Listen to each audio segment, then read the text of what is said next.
আমি এই মুহূর্তে রয়েছি ট্রেন নাম্বার 13427 সাহেবগঞ্জ ইন্টারসিটি এক্সপ্রেসে। আর আমার গন্তব্য বীরভূমের তারাপীঠ। ব্যান্ডেল থেকে রামপুরহাটের মধ্যে ট্রেনটি অতিক্রম করবে 179 কিলোমিটার, আর তার জন্য ট্রেনটির সময় লাগবে 3 ঘন্টা 3 মিনিট।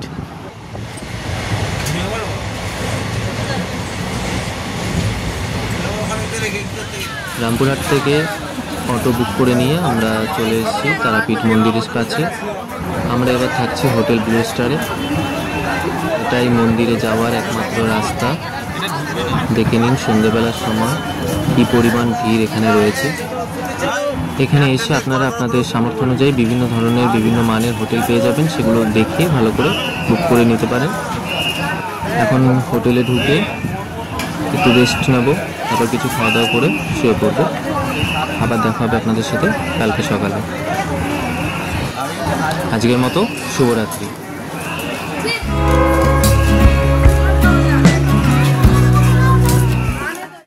গুড মর্নিং সবাই। সকাল সকাল ঘুম থেকে উঠে রেডি হয়ে আমরা চলে এসেছি মায়ের কাছে পুজো দেওয়ার উপলক্ষে। মায়ের মন্দিরের সামনে এসে সকাল সকাল মনটা একদম শান্ত আর পবিত্র হয়ে গেছে।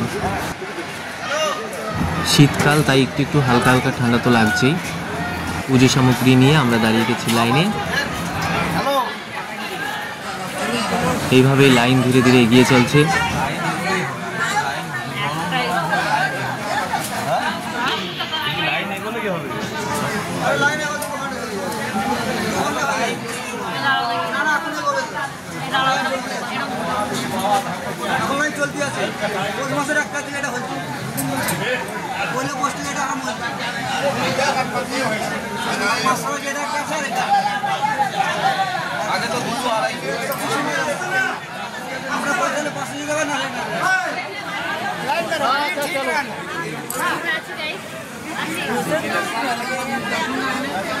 মা তারার বিভিন্ন রূপ এখানে দেওয়ালে চিত্র আকারে ফুটিয়ে তোলা হয়েছে।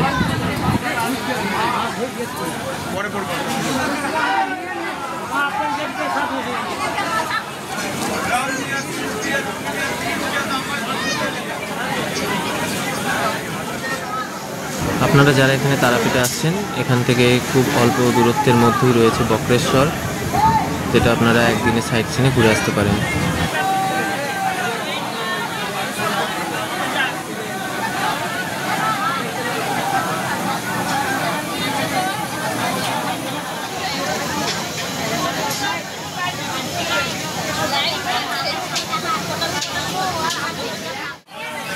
এখানে পাশেই হচ্ছে ভোগের রান্না। ভোগ দর্শন করতে করতে আমরা এগিয়ে চলেছি।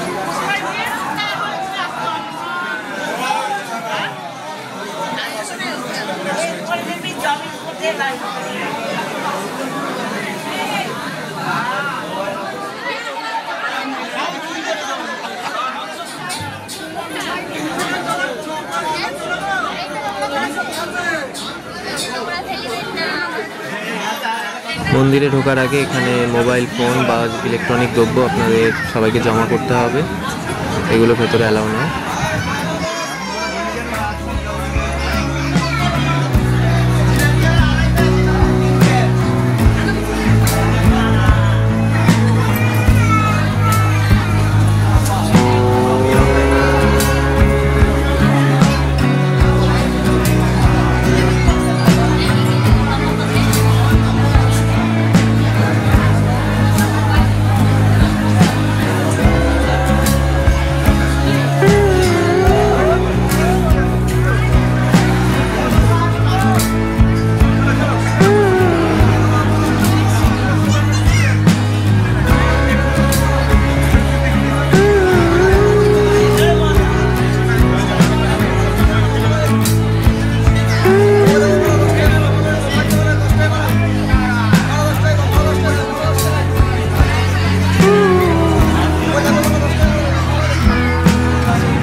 ধূপ মোম এসব ধরানোর জন্য নির্দিষ্ট জায়গা করা আছে, সেখানে আপনারা এগুলো ধরাবেন।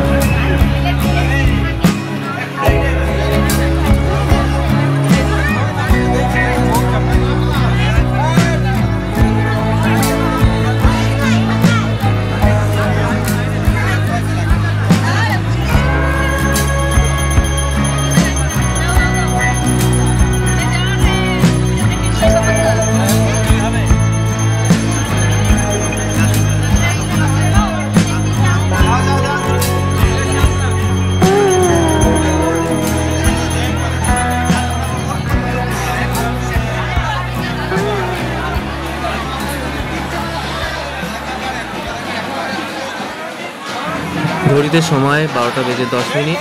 আমাদের পুজো সম্পূর্ণ। এরপর আমরা হোটেলের উদ্দেশ্যে রওনা হলাম। আজকের পর্ব এই পর্যন্তই। পরের পর্বে আপনারা দেখবেন তারাপীঠ থেকে আমরা একটা অন্য জায়গায় যাব, সেই ভিডিও। প্রতিবারের ন্যায় এবারও সেটাই বলে শেষ করব। সবাই ভালো থাকবেন, সুস্থ থাকবেন আর সঙ্গে থাকবেন আমাদের চ্যানেলে।